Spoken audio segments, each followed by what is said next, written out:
प्रिय विद्यार्थियों, पूर्व व्याख्यानों में हमने महाकवि भारवी द्वारा रचित किरातार्जुनीय महाकाव्य के प्रथम सर्ग के प्रथम 23 पद्यों का अध्ययन किया था। उसी क्रम को आगे बढ़ाते हुए आज हम 24वें पद्य से अपना अध्ययन प्रारंभ करते हैं। 24वां पद्य आपका द्विअर्थीय, दो अर्थ हैं इसके।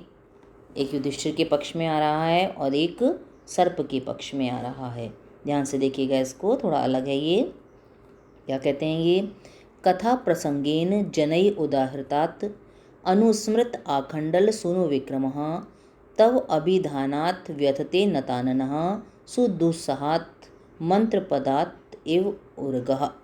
देखिए क्या कहते हैं ये। कथा प्रसंगेन, वार्तालाप में प्रसंगवश, जनई लोगों के द्वारा, उदाहृतात् उदाहरण रूप में उच्चारित कहे गए, तव अभिधानात् आपके अर्थात युधिष्ठिर के। कौन कह रहा है यहाँ पर? वनेचर बोल रहा है, युधिष्ठिर से निवेदन कर रहा है वो, है ना। तो सुनने वाला कौन है? युधिष्ठिर, और बोलने वाला कौन है? वनेचर। तो तव अभिधानात् आप अर्थात युधिष्ठिर के अभिधानात् नाम से अनुस्मृत स्मरण हो आया है, आखंडल सुनु इंद्र के पुत्र अर्थात अर्जुन के विक्रमः पराक्रम का।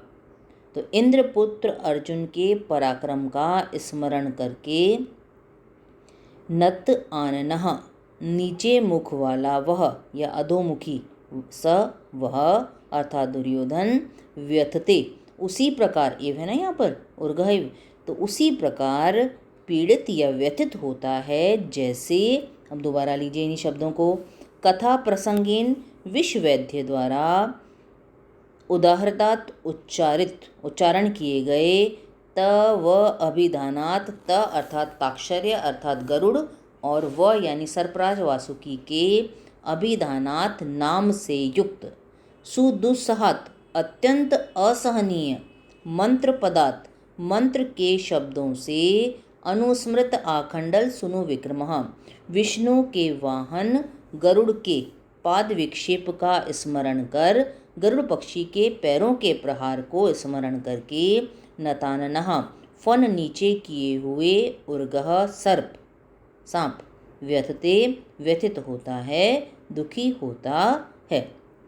क्या कहना चाहते हैं कि यहाँ पर भी कि वह दुर्योधन समय समय पर विद्वत गोष्ठियों का आयोजन करता रहता है, या लोग जो उसके राज्य के लोग हैं वह आपस में एकत्र होकर चर्चा करते रहते हैं विभिन्न विषयों पर।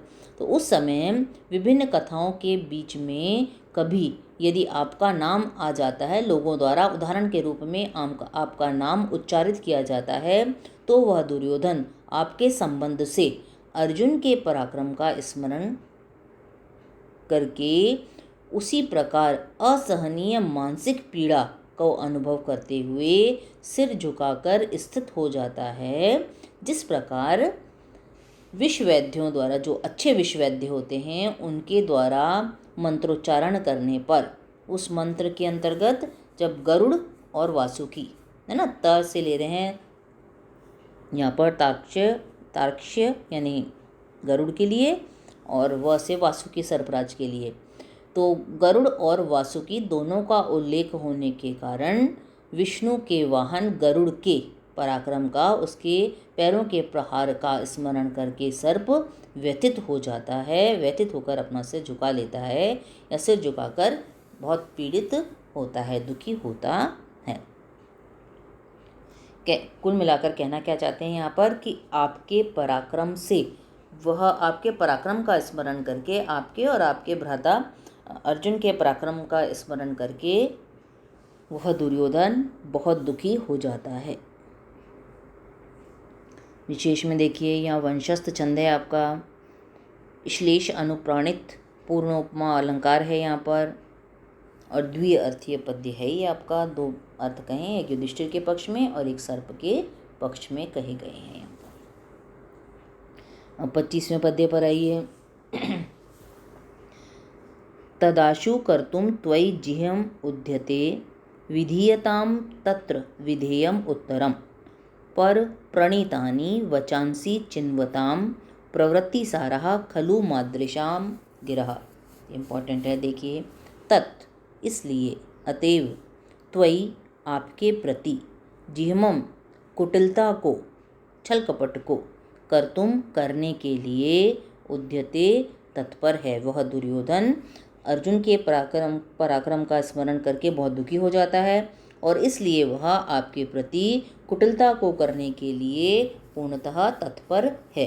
तत्र उस दुर्योधन के विषय में, इसलिए उस दुर्योधन के विषय में विधेयम करने योग्य उत्तरम उत्तर को आशु शीघ्र ही विधीयताम कीजिए।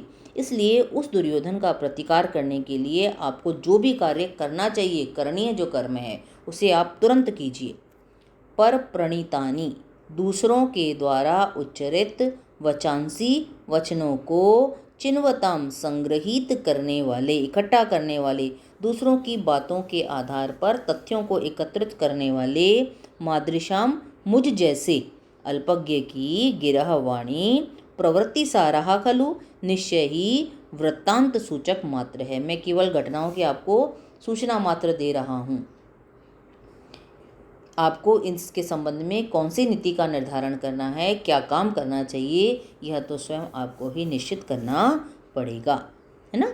इसलिए आपके प्रति कुटिलता को करने के लिए वह दुर्योधन सदैव तत्पर रहता है।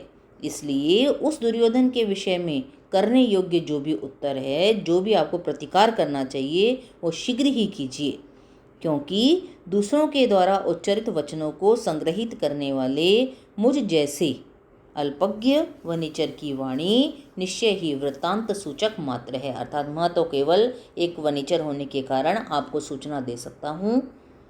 नीति निर्धारण करना आपका कर्तव्य है।